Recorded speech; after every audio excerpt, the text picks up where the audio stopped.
Região de clima tropical semiárido, né? O clima tropical semiárido ele tem algumas características, como por exemplo a irregularidade na distribuição de chuvas ao longo do ano.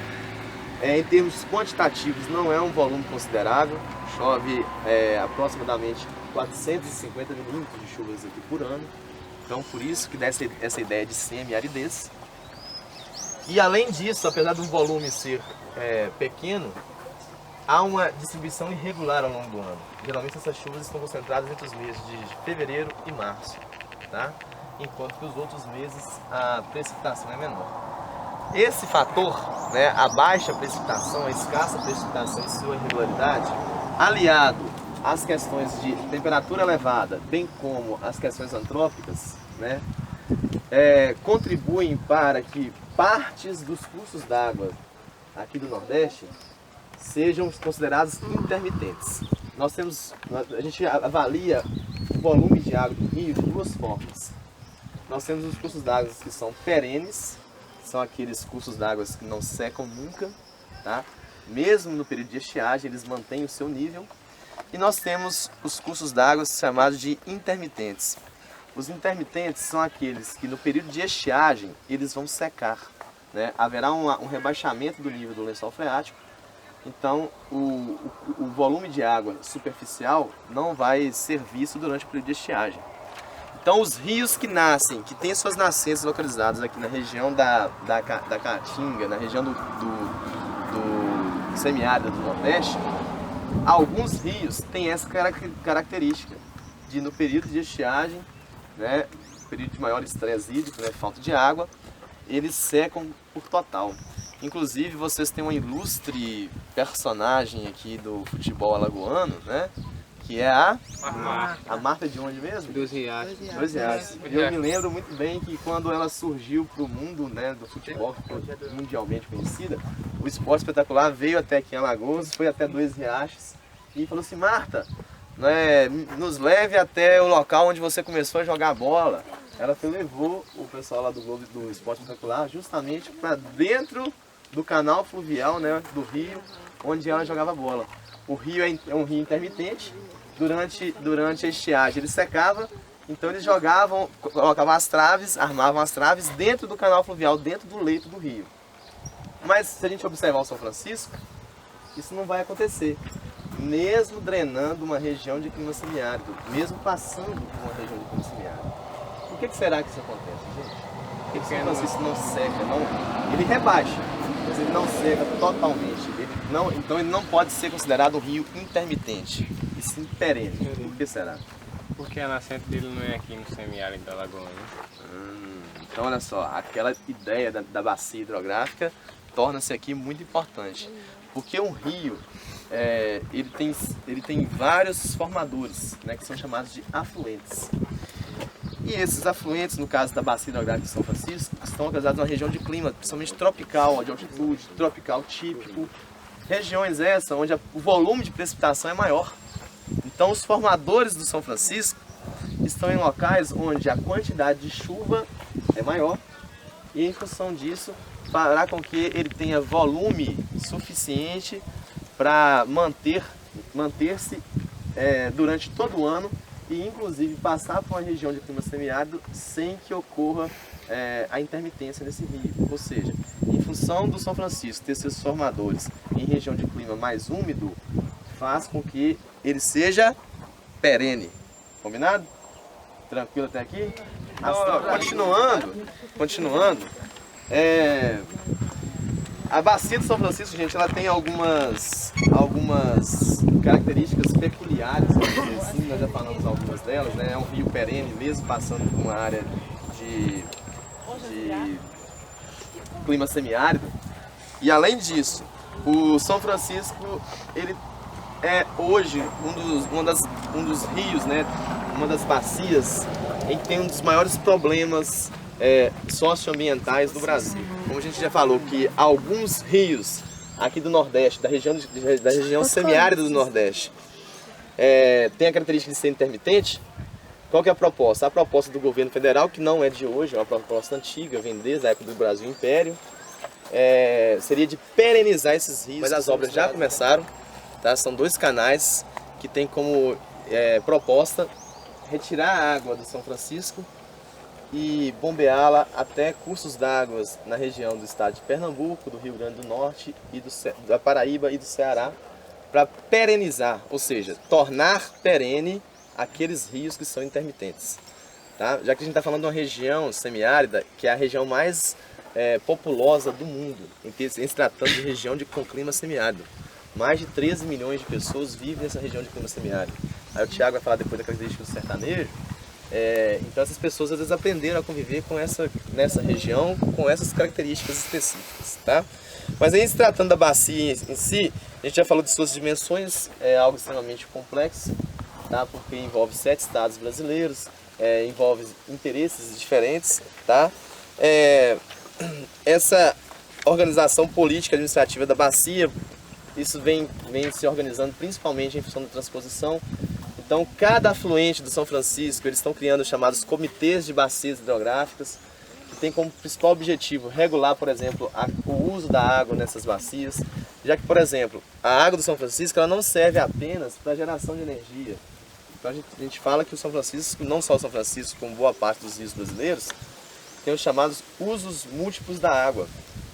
A água é usada com diversas finalidades. Além de geração de energia, mais o que? Quais são os outros usos, né, da água do rio? Por que serve a água no rio? Consumo, ou seja, abastecimento urbano, né, irrigação, mas o que? A maior parte, né, para irrigação. Aí se tratando de consumo, mas aí quando eu falo de consumo global, sim, mas do São Francisco em si, não. Então nós estamos falando de abastecimento humano, geração de energia, irrigação, mais o que? Só isso? Navegação, mais o que? Turismo, né? A balneabilidade, né? Recreação, lazer, não é isso? Mais alguma coisa? Lavar roupa. Lavar roupa todo dia, que agonia, né? Pesca, né? Tem várias comunidades que vivem à margem do São Francisco que dependem da pesca para sobrevivência. E aí a gente vai até tentar amanhã fazer uma pesquisa de campo aqui em Piranhas para saber, por exemplo, depois que construiu a barragem, que é algo relativamente recente, alterou alguma coisa em função da pesca? Melhorou? Piorou? Como que ficou isso? Isso a gente vai levar em consideração amanhã.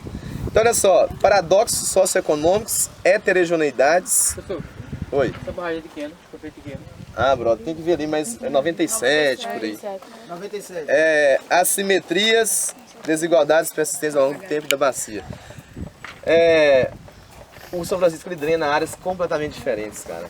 Ele passa, por exemplo, ontem mesmo comentava com o pessoal, o efluente, né, o esgoto doméstico de Belo Horizonte é lançado num rio chamado Rio das Velhas. E esse Rio das Velhas é um dos afluentes de São Francisco. Então ele drena a área, gente, com características completamente diferentes, desde metrópoles que estão na mesma bacia hidrográfica, tá? Como por exemplo Belo Horizonte, até áreas aqui do interior do Nordeste, onde as condições socioeconômicas são completamente diferentes. Então, de fato, é um rio muito importante para o Brasil, sobretudo para o Nordeste semiárido, sobretudo para essa região no qual nós estamos, com o clima semiárido aqui na região do Nordeste.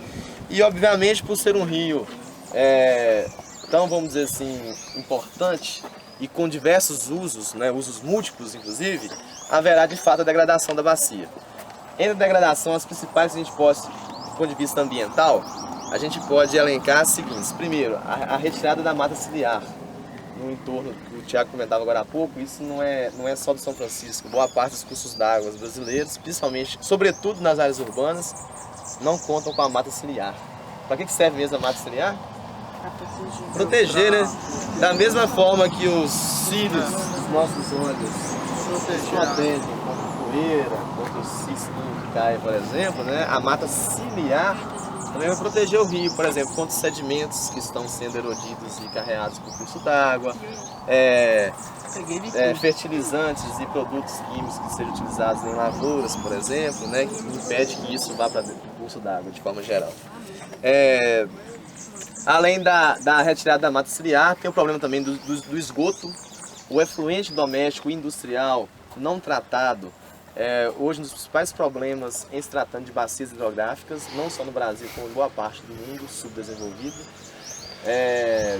inclusive nesse projeto de transposição contempla também uma revitalização da bacia, que um dos principais eixos estruturantes é justamente a questão do tratamento do esgoto doméstico, tá? E além, nós falamos sobre a mata ciliar, sobre o esgoto doméstico, e um outro importante impacto ambiental também se deve justamente às construções de barragens ao longo da bacia do São Francisco, né? Reservatórios. E isso influencia, gente, na vazão. O que é isso? A vazão é a quantidade de água que passa por uma determinada seção do rio. A gente chama de vazão. Essa vazão é medida em metros cúbicos por segundo. Cada metro cúbico corresponde a 1000 litros de água, tá? Então, a vazão do São Francisco, se a gente pegar aqui, ó, tem um gráficozinho aqui, até do material de um professor meu lá de Minas Gerais, efeito da construção dos reservatórios de Três Marias e Sobradinho na vazão do São Francisco em sua foz, ou seja, lá em Alagoas, né? Então, ó, as barragens foram construídas na década de 70. Aqui. Ah, é? É porque costume. Aqui em Alagoas. As barragens foram construídas na década de 70, depois a gente pode até fazer um paralelo, Carlos, com a questão histórica e econômica da época, né? Principalmente o milagre econômico, tinha que sustentar de alguma forma, né? Somente a energia. E se a gente perceber, ó, da década de 30, quando começaram as medições na Foz do São Francisco da vazão, até o início dos anos 70, a vazão do São Francisco era muito inconstante, né? Não era uma vazão regular.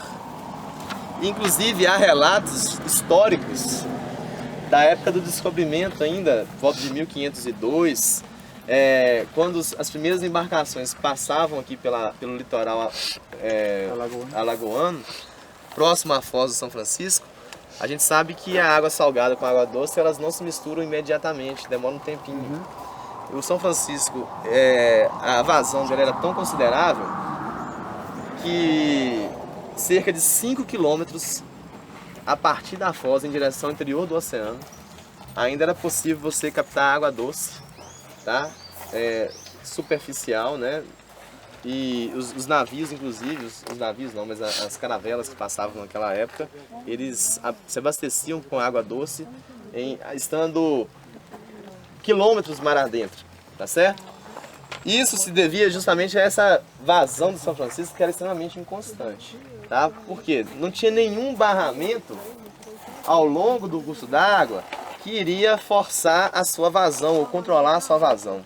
O que a gente percebe no gráficozinho aqui é justamente o seguinte, ó, que a partir da construção da usina de Três Marias e posteriormente a construção da usina de Sobradinho, a vazão do São Francisco ela não oscilou tanto, ou seja, passou a ser uma vazão regular, tá?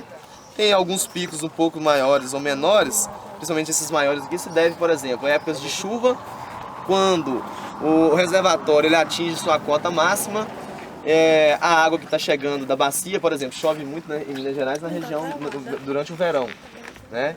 Então essa água, quando chega aqui no mês de fevereiro, março, por exemplo, os reservatórios estarão cheios. Dependendo da cota atingida pelo reservatório, as usinas, as compostas devem ser abertas por uma questão de segurança, e isso obviamente vai variar na vazão do curso d'água, né? Vai aumentar a vazão, já que tem uma maior quantidade de água reservada, né? E isso pode ser visto nesse gráfico. Qual que foi a consequência disso? As consequências são inúmeras, os impactos são diversos. Os impactos na Foz, que já teve em Piaçabuçu, por exemplo, eu não estive lá ainda. Piaçabuçu, tá? Litoral sul do estado de Alagoas. Lá, inclusive, hoje a gente já sente os reflexos contrários do caso que eu contei para vocês agora há pouco, onde antes o rio lançava sua carga de sedimentos e sua água quilômetros mar adentro. Hoje está acontecendo justamente o processo inverso. O rio não tendo condições mais de lançar seu sedimento mar adentro, está havendo um recuo da linha da costa. O que é isso? O mar vem avançando em direção à Foz do São Francisco. Tá? E isso se deve principalmente a essa regularização da vazão, já que ao barrar o curso d'água, eu não regulo apenas a vazão, eu regulo também a quantidade de sedimentos que o rio transporta. E aquela areinha que nós temos lá, por exemplo, nas praias de Maragogi, nas praias do litoral sul, por exemplo, que são chamados de sedimentos, que ficam ali na praia, que a praia é chamada de zona de espraiamento, se trata justamente dos sedimentos que os rios carregam e depositam no mar, né? E as zonas da praia ali justamente também contribuem para moldar, né? Para mudar essa configuração.